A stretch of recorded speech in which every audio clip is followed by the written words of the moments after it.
welcome to the Grow Upstate podcast, where each week we sit down with business owners to hear about their stories, their successes, and the impacts they're having right here in the Upstate. Today, we're featuring Alex and Allison from Keowee Brewing Company, and we're going to talk about entrepreneurship and scaling a business right here in a small town of Seneca, South Carolina. So guys, thank you for hanging out with us today on episode number 1. Why don't you get started and just tell us who you are and a little bit about yourselves. Yeah, so I'm Allison Butterbaugh. It's my husband, Alex. We own Keowee Brewing Company, and it's right down here in downtown Seneca, South Carolina. Yeah, Allison and I both grew up in Spartanburg. It's South Carolina here, and both attended Clemson. After college, we lived in Wisconsin for almost 10 years, but knew we wanted to get back down to South Carolina to be with family and to start our own business. So that's what brought us back to the Seneca area. So how long have you guys been here in Seneca? So we moved back in 2018. So January 2018, we bought this building, actually Halloween day of 2017, and we opened our doors late June of 2019. Was the whole point of moving back to Seneca to start the business, or had you moved back to Seneca and you were like, hey, we need to start a business here? Yeah, the point was to come back and start the business here. But Allison's family has had a house on Lake Keowee for almost 25 years now.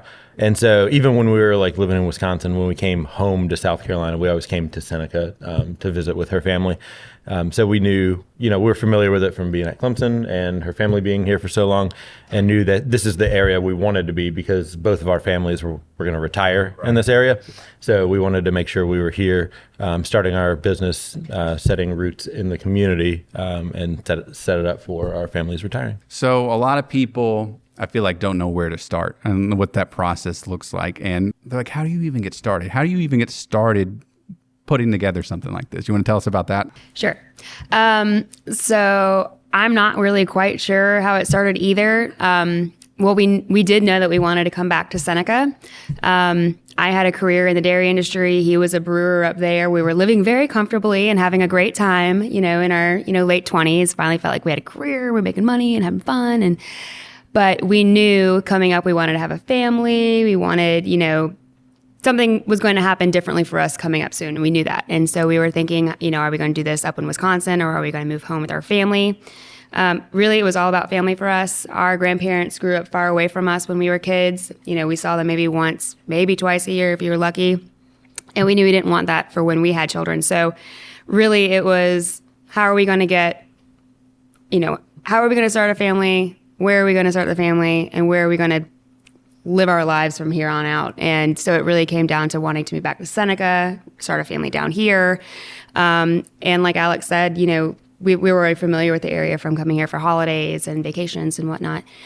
But it was just, we thought, well, what are we going to do? Because I was in the dairy industry. Right. I made cheese and, tasted cheese for a living. So we had no cheese down here in South Carolina, like at all. We're not really a dairy state.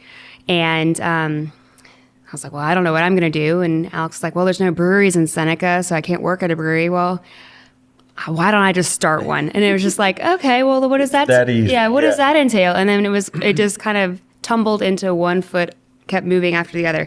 Well, we started looking at buildings. So we found one that actually looks really nice. And Alex had some experience with his brewery in Wisconsin that he was working at, from growing from a small brewery. Actually, he was a second or third employee there. Right.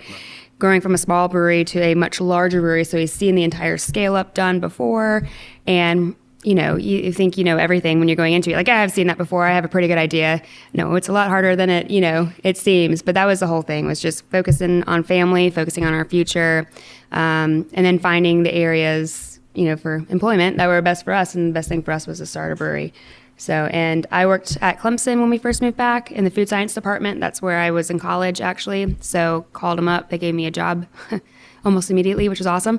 And so I worked there for a couple years until it was finally time for me to join the team here full time. So we're both here full time now. Moving from that 9 to 5 to kind of jumping out on your own, what's that look like? That honestly is probably one of the scariest things. So in 9 to 5, you have a lot of comfort. All the responsibilities on somebody else. Obviously, you're responsible for your portion of it, but the paying the bills and all the just the responsibility that comes with owning a business was on somebody else. So a lot of comfort there, knowing that you didn't have other people dependent on you, and all that kind of stuff. So making that transition has been actually one of the more challenging portions of it. We have 3 full-time employees that work with us almost every day, and it's a lot of responsibility to have their livelihood dependent on our success, and so we try to take care of them as best as we possibly can, and I think we do a pretty good job of that. Do you feel like you guys were wearing all the hats?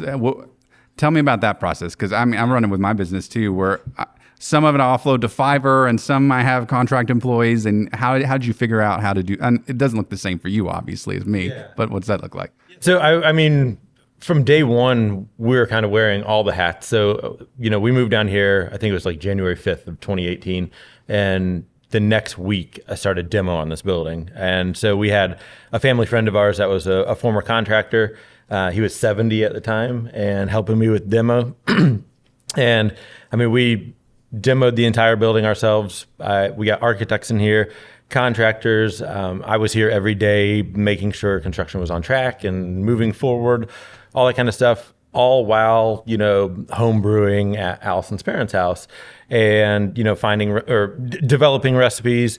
But then also, figuring out how we're going to order stuff, how we're going to get raw materials in, planning for all of that. So, right off the bat, it starts out, you're wearing a lot of hats. And then when you're open, I still am the one brewing every day, but when we built the building, we made sure there was actually a shower in the basement, because brewing's not the most glamorous job in the world. So I'd brew in the morning, shower, and then bartend in the evening.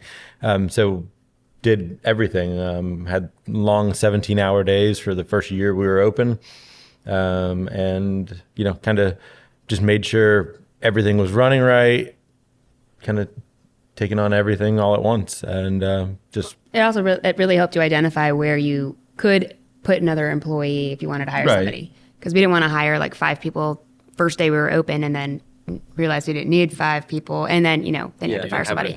We've always taken the mentality of let's do it lean, let's do it the right way, find the right people, get them in the right position, and then grow from there. And we've been very fortunate that we have, as I mentioned, the 3 full-timers, and we're coming up on 4 years of being open, and we haven't lost a full-timer the entire time we've been open. So we live in a culture, and I see this all the time online, where everyone's like, you should start a business. It's easy. All you got to do is just step into it. And you were just talking about a second ago, you were putting 17-hour days, you were showering in the basement, and it's a lot of hard work. So leaning into that a little bit, do you have anything, maybe any, not necessarily failures because you guys are doing well, but anything that you could advise someone that they could miss, they could maybe step in a different direction than you stepped into in the beginning? Yeah, I always tell everybody that they need to know their own strengths and weaknesses and be brutally honest with themselves. So when I was at Clemson, I did engineering for 2 years there, and then I switched into business and switched over to the USC campuses.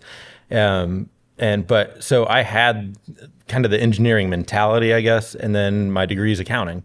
So I have the numbers background, and that I have a true passion for numbers and all of that.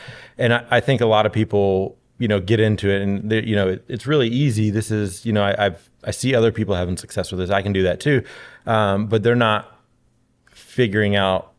They don't know numbers, but they might not know accounting, or anything. I'm just using myself as an example, I guess. But you have to know every aspect of your business backwards and forwards. And if you don't have that skill set or that knowledge of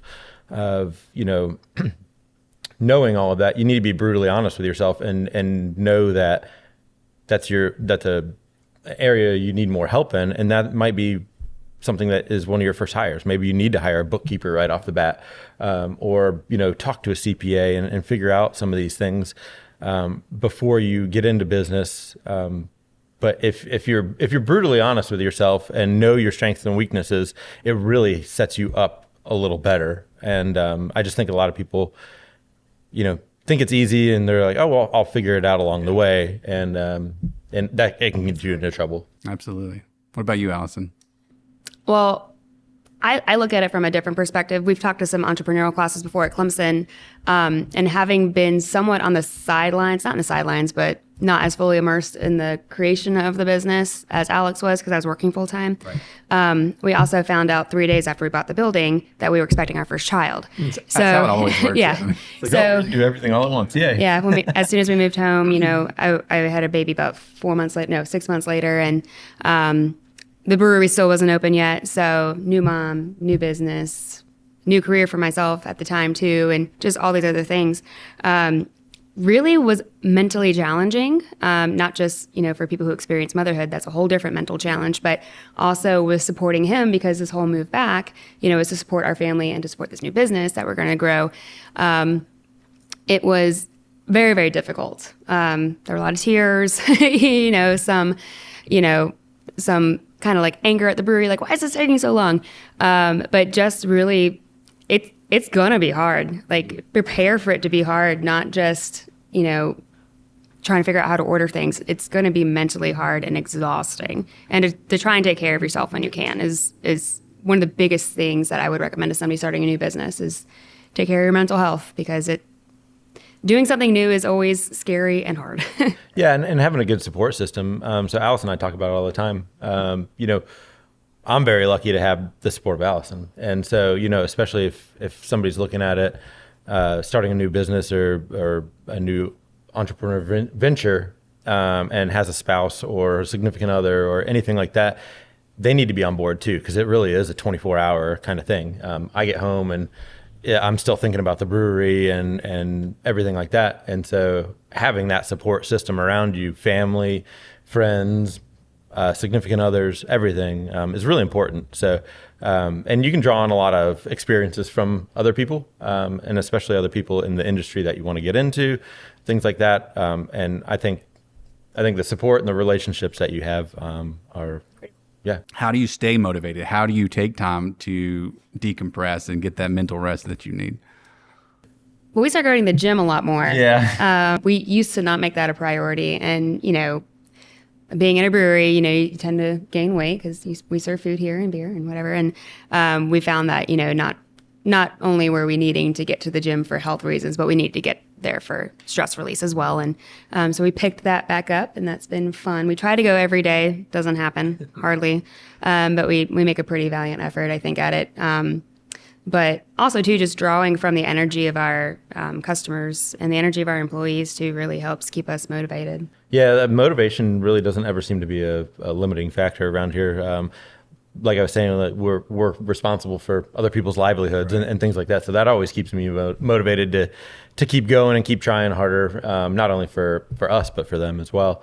And, I'm a very, very, very competitive person, Allison can tell you. And so, if I see something done, I want to do it better. And that's always my motivation behind everything. I want to do everything the best that we possibly can, and make everything as nice as we can around here. We're constantly redoing everything around here, reevaluating and upgrading everything. And it's just one of those things that we constantly like to do because, reinvesting into the business is one way to keep things relevant, which is great. So that's why we try to do that as much as we possibly can. So what do you think you're doing right? You've obviously been very successful. What are some road markers along the way that you were like, this is how we stayed on track, this is how we grew, this is how we accomplished what we want to accomplish? Yeah, there's been a lot of challenges along the way. So we opened, like I mentioned, it was June 29th of 2019 to late June 2019, and 9 months later we got hit with the pandemic that wasn't really in our business plan at all.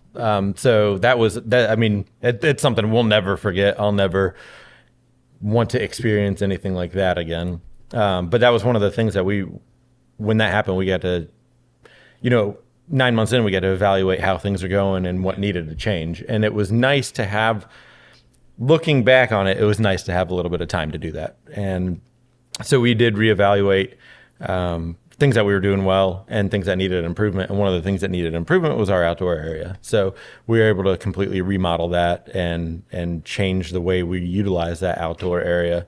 And so when things came back slowly along the way, we were able to utilize that outdoor space to our benefit and, still have people here and present at the brewery and at our company while still feeling safe and distanced and all of that kind of stuff that needed to be going on during that time. And so we were lucky to be able to have that little bit of time to refocus and figure out what we needed to do to move forward. So that's one of the biggest things I think that we did right. But Allison and I are still every day thinking about, what we're doing, what we could do better. And we're really good at, I guess, sitting down and kind of taking time to ourselves to figure out a roadmap of where we've come, how we're doing right now, and what needs to change in the future to make things keep going the way they are. So I think that's one of our biggest strengths is that we're able to, at least communicate with each other and figure out what we need to do together to make sure things stay on track, which is great. Yep. And customers are very good at telling you what your strengths and weaknesses are. So as long as you listen to them and, take things to heart and try not to get offended, because a lot of things that customers want us to do, we can't do because of like physical limitations or things like that. But just really listening to them and, continually reinvesting in the business. People see it and they mention it. We just put down fake artificial grass on our tiers in the backyard. And we had looked at doing it a while ago, but it was like just coming out of COVID. Well, no one knows what that timeline means. I don't want to say. Maybe it was a year and a half ago. We went from sod on our tiers and we were going to try and replace it with artificial grass. But artificial grass was 3 times the amount of money that it was now, and we were going to need a lot of square footage, and we were like, we just can't do that right now. So we went with gravel. Nobody liked the gravel because it kept getting stuck in your shoes. Kids would play with it, and it would get everywhere, and it was a trip hazard to get on the stairs, whatever. But the sod was muddy, and nobody wanted to stand on it or sit on it, 3 days after it rained. So we had to do something. So we did the gravel, and then we just, found some price or cost efficient, but really high quality turf for the tiers. And everyone, I think it was our highest liked post in like the past year when everyone was on board with the AstroTurf. And there was a guy who commented and he said, great job guys. I've seen the tiers go from sod to gravel to artificial turf. I think this is, the best version yet. So it was really nice to hear someone recognizing that we're always trying to improve. And that was, validation that, okay, we are doing a good job and we are listening and we are thinking. So that was nice. Yeah, Allison's always really good at seeing, because we're here every day, but kind of seeing what the shortfalls are of the way we run the business. And when we did our original seating and everything, we had 6 tables in here, and they were all 6 top tables. And it was meant to be more community seating, and we designed it that way. That's how we wanted it. The brewery I worked for in Wisconsin, we had really, really, really long tables. Everyone just sat down together, and it was you had a sense of community. And so we did that here, and it was great for the first 9 months when we were open. People would sit down with each other, meet new people. A lot of people that first came in became really best friends, and they come in all the time together now. And so it was exactly what we wanted. But, once COVID happened and we were able to bring people back in here, not many people, I don't know if they didn't want to or they just don't feel comfortable sitting down with people, or that they don't know, or asking, hey, can I sit with you? We saw it happen a little bit more recently, but it just wasn't happening like we had envisioned and the way that it was before COVID. People would walk in, see all the tables were taken, and then walk back out. So she actually got out graph paper and was like, we got to figure this out. And so now we currently have 12 tables in here. We just redid everything. We still have some 6 toppers with more 4 toppers. We're going to make a couple 2 toppers and things like that. But it's just, we can better utilize seating now. We didn't really pick up many seats, but just better utilize the seating that we have. But she's really good at just seeing like what those pinch points are in running a business, and we're able to kind of change those as we can. And, hopefully it works out for the better. Kind of moving towards wrapping up, what advice would you guys have to give to someone who's looking to start their business or looking to get into entrepreneurship? Yeah, I would say find somebody that is in the field that you want to be in and is doing it well, and build a relationship with them. It might not be in a formal mentor-mentee relationship or anything like that, but just build that relationship with them and start having conversations with them about what they did right, what they could have done better, what they think they're going to do in the future, and kind of just lean on that relationship and kind of just soak up as much information as you can and then get involved. And so if it's if you want to start a restaurant or something, find somebody that's doing it really well and then start working at a restaurant. Wait tables. And cook in the kitchen. Yeah. Right. See it from every angle that you can. So I was very fortunate. The brewery I worked for in Wisconsin, I started out just as like the guy that washed the kegs and ran the bottling line. And then I started taking on more and more tasks and asking for more responsibility. And by the time we ultimately left, I was the head brewer there. So I had seen it from bottom to top. And out, like Allison mentioned, we went from a really small location. We transitioned to different locations and we built that out ourselves. So I had, got to experience a little bit of that. But no matter what industry you're wanting to get into or what, business you want to start, you need to get involved in it and kind of see it from every angle before I think you kind of take that leap, because there are a lot of things that happen behind the scenes in any business that we don't want people to see because they're not the most glamorous thing. But if you're in that business, you need to know what goes on. And so I would just say find somebody doing what you want to do that's doing it really well, and then get involved and see if it really is truly something that you enjoy and want to be involved in. I think that's great for as experience goes, but just hitting on again the support. If you do have a significant other or family that are very close to you, even friends, people have friends that are very close to them. Make sure that you have a support base, whether or not they're helping you with your actually doing your job or getting started, but just people who want to listen to you when you're complaining about something, or that want to offer support that way, but also to know your financials backwards, forwards, upside down, because things get expensive quick. So just knowing that, making your big beautiful spreadsheet with all the formulas and having that is very helpful. And we've delayed projects many times because we crunched the numbers and we're just not there yet. So that helps a lot with your stress too. If you can crunch your numbers and you can, not get yourself into too much debt. And everyone always says when you're building a business, we heard it too, and I didn't believe it. Construction takes twice as long as you envision, and your budget goes 2 times more than you would ever imagine. And we can say without a doubt, probably 3 times on both of those. And so you just need to know that going into it and be realistic with yourselves of if this does go 2-3 times more than what we think it's going to cost, is it still feasible? Can we still do it? You don't want to get stuck halfway through a project and have to, change course. Any financial advice, since we're speaking on finances? Yeah, well, I mean, again, just know your finances backwards and forwards. Like I said, I'm a big numbers guy, so I have spreadsheets on everything. But I would also say we're very fortunate that we didn't have to take on any investors or anything like that, but I know a lot of people do, and just be very careful who you partner with or take on as an investor, because I think one of the most dangerous things is a silent investor. So if they're just willing to give you money and expect to be paid for, no help, great, you got that financial help, but you don't have any support from them, and then it's going to turn into they're going to want their money back. And so it's going to turn into a stressor on you while they're not giving you any support. So I'd be very careful about who you took investment from and what value they bring to the table as well. All right, guys. So just as we wrap up, give your pitch for Keowee Brewing Company. Where can people find you online? How can they connect with you? How do they get here? All that good stuff. So we have a really, really cool website. We've spent a lot of time working on it. We work with a guy locally who does awesome work. It's keoweebrewing.com. Super simple.